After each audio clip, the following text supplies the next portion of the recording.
Bismillahirrahmanirrahim. Assalamualaikum warahmatullahi wabarakatuh.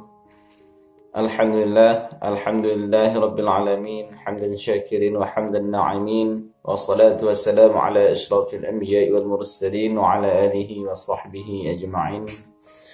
Amma ba'd, fa ya ayyuhan nas, ittaqullaha haqqa tuqatih wa la tamutunna illa wa antum muslimun. Pemirsa dakwah channel rahimakumullah. Berjumpa lagi dengan saya pribadi di dalam pertemuan Ramadan kali ini. Kita akan membahas sebuah tema yang akan kita bahas nantinya dengan judul godaan iblis. Sebelum itu, mari kita panjatkan puji syukur kita kepada Allah Subhanahu wa taala. Dialah Allah sang pencipta kita. Dialah Tuhan yang selalu melihat, mendengar, memperhatikan kita sebagai hambanya. Dan Allah pula lah yang memberikan tuntunan kepada kita. Tuntunan dalam menjalani hidup ini dengan sebuah risalah yang dibawa oleh Rasulnya, yakni Al-Quran.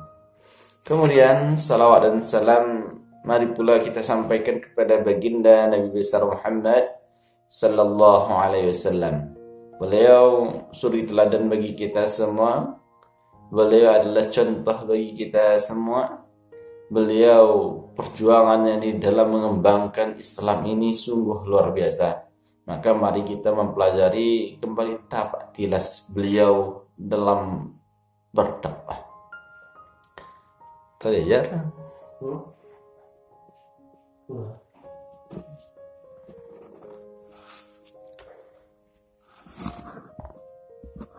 Pemirsa dakwah channel rahimakumullah.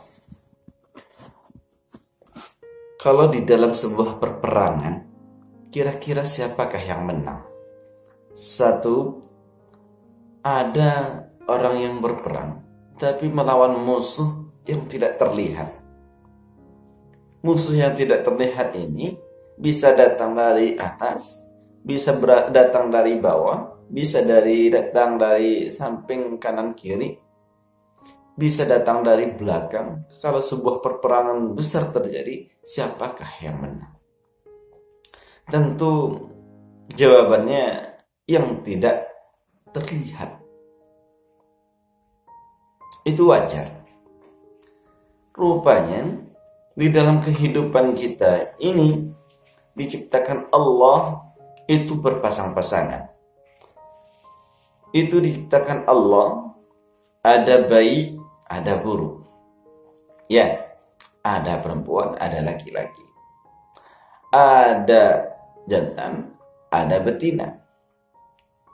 Ada langit, ada bumi. Begitu juga halnya. Ketika mau kita membahas ketika ada yang hak dan ada yang batil, pertarungan keduanya ini akan berlaku sampai akhir zaman. Siapakah yang pengusung hak itu dan siapa yang mengusung kebatilan itu yang menentukan pertarungannya, siapa yang paling kuat.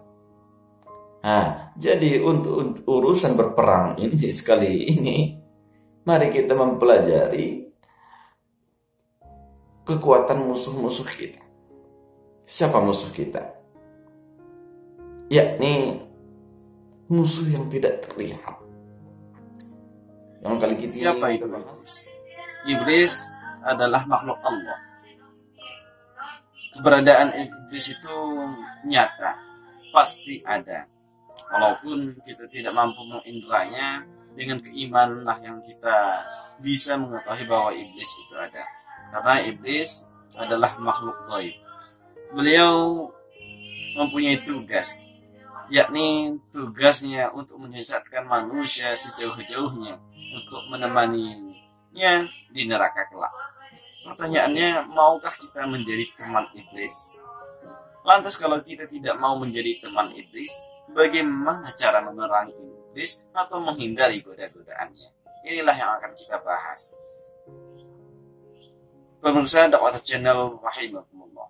Tentunya menjauhi godaan iblis, melawan iblis itu dengan ketaatan kepada Allah Subhanahu wa taala dan mengikuti tilas ajaran sunnahnya Rasulullah.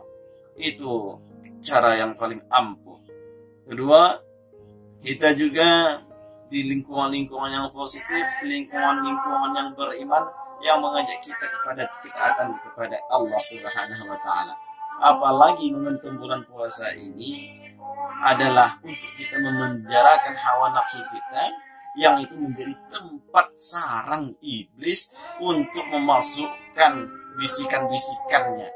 Justru dengan perlindungan ini kita kembali menekan hawa nafsu kita, mengembalikan perlindungan kembali supaya kita lebih taat kepada Allah Subhanahu wa taala.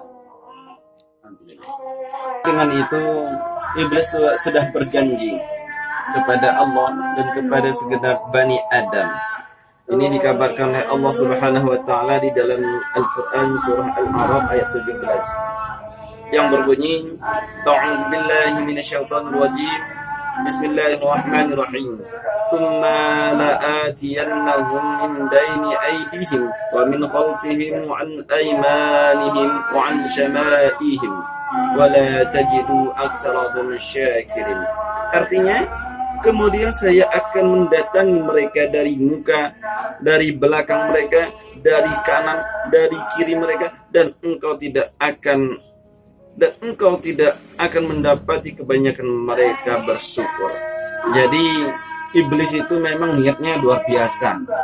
Motivasinya untuk menjadi temannya kita di neraka itu sangat besar.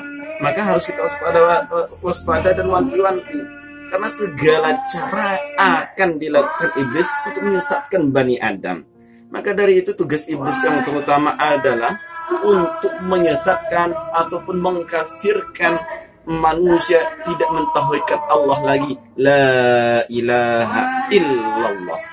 Kedua, iblis menggoda manusia untuk melakukan dosa-dosa besar, atau iblis juga membujuk manusia ketika sudah lulus dari godaan dosa-dosa besar melaksanakan dosa-dosa kecil.